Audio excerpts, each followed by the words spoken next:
My father was a very hard man. You could almost say he was a cruel man. Never saw him darken the door of the church.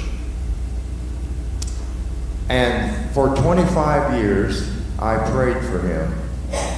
I was in Asbury College my sophomore year. And a person came and talked about going and doing, and about how people need to know the Lord.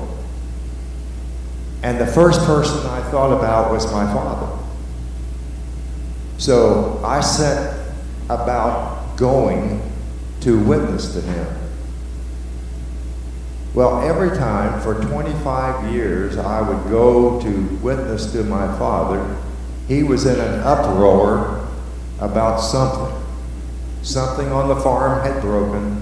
Somebody had crossed his path. And so I always had to back off. And 25 years went by, and I was sitting in my office in my church. And I happened to just be thinking about my dad, and he was 80-some years of age. And I knew his time was getting close. Or at least closer. He lived to be 94. And I started praying, and I said, Lord, you know, we're running out of time here. I have never been able to talk to my father because he was never in that kind of mood. He was always throwing a hammer or cussing up a storm or something every time we went to visit. And the Lord said, preach to him. I just kind of laughed that off. And pretty soon, I heard again, preach to him. And I said to the Lord, you got to be kidding me. 25 years had gone by, and every time I went home, he was upset about something and throwing a fit. And now you want me to preach to him? And so I could not shake that. Again, he said, preach to him. And I did about the dumbest thing any preacher, and probably the most rude thing that any preacher's ever done. I buzzed my secretary and I said, would you get on, back then, long distance phone, would you look up the Rushville district of the United Methodist Church in Rushville, Indiana, and ask for the name of the pastor at the Alquina United Methodist Church where I was saved. And so she brought that, and I dictated the letter to her. I said, dear Pastor so-and-so, you don't know me. I was brought up in that church, or I went to that church when I was a teenager. And I got saved in that church, and now I'm a pastor and an evangelist.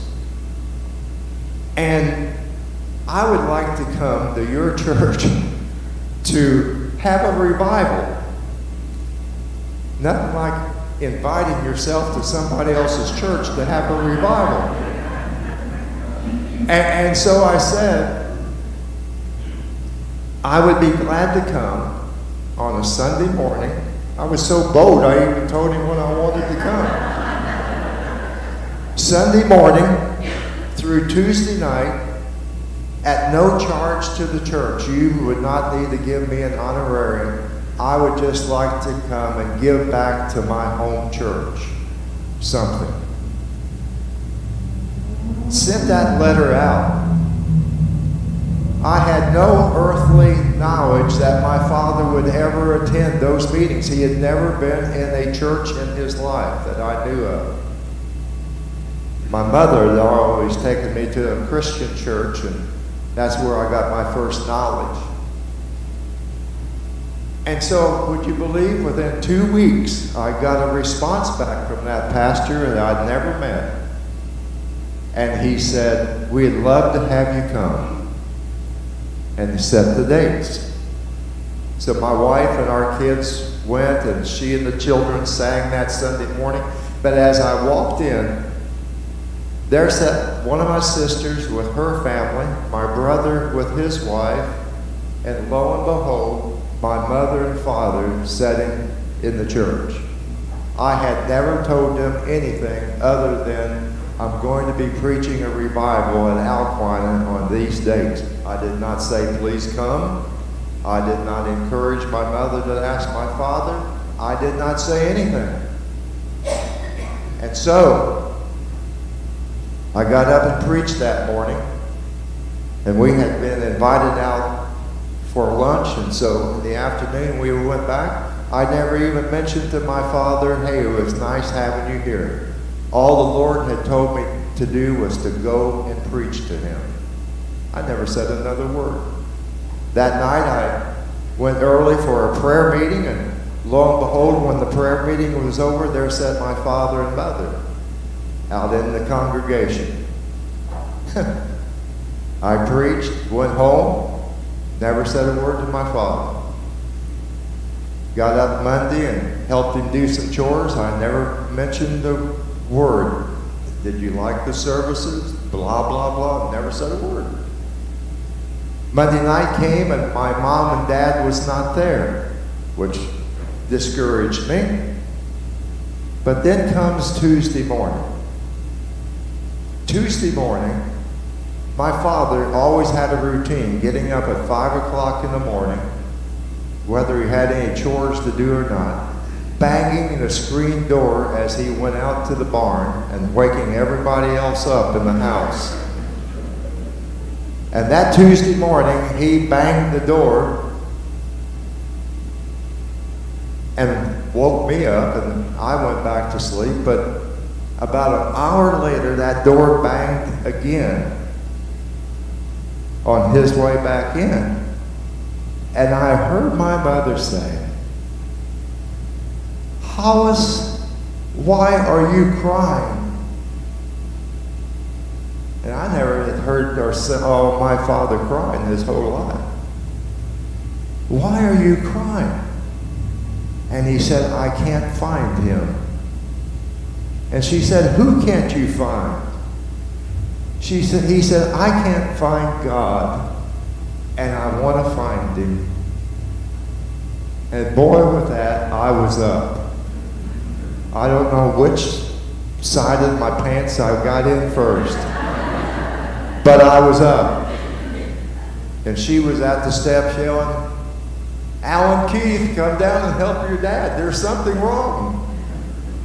And I went down and I said, Dad, he was bawling like a baby. And I said, Dad, what's wrong? I want to find God, and I don't know how. Will you help me?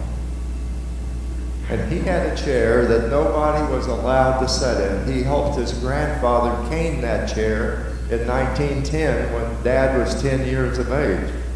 No one ever sat in that chair. That chair will last till eternity because every time my mother got a new kitchen set, she painted that chair the shade of the set that she got. It's got about 10 coats of paint. And what happens, when I was growing up, I'd sit in my dad's chair, and she'd see him coming up from the barn, and she said, Alan Keith, you better get up from your dad's chair. He's coming. Nobody sat in that chair except him at the kitchen table. We pulled out that chair, and he sat down. And I began to tell him about Jesus Christ and what he had done in my life and what he could do for him. And that morning, my father gave his heart to the Lord. And I want to tell you something. What a change that was in that man.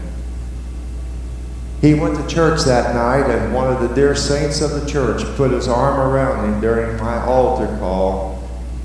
And he said, Hollis, we're not getting any younger. We need to take care of some business. And Dad said, I took care of that business this morning. And we bought him a Bible, and he would never, I'll get done in a minute, Gary. You had your 20 minutes to get here, and you didn't want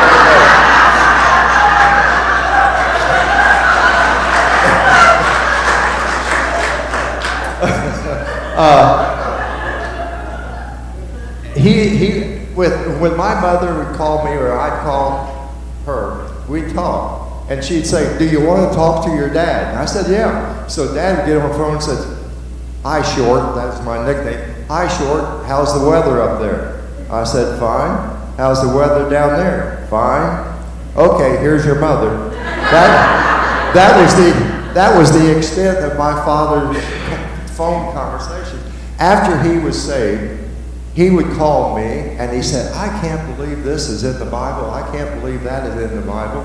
And he cussed like a sailor and took the Lord's name in vain. And so did my older brother that stayed on the farm. And he called me one day and said, "Short, you've got to get down here and straighten your brother out. He's taking the Lord's name in vain and I just can't stand it."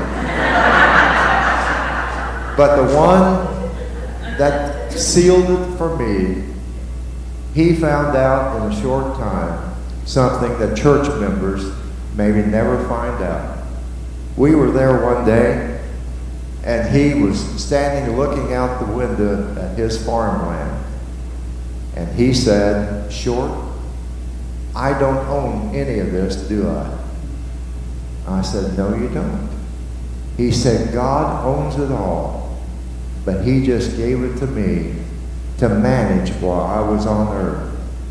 Here's a man in his 80s who never darkened the door of the church. And God was faithful when he said, "Go preach to him."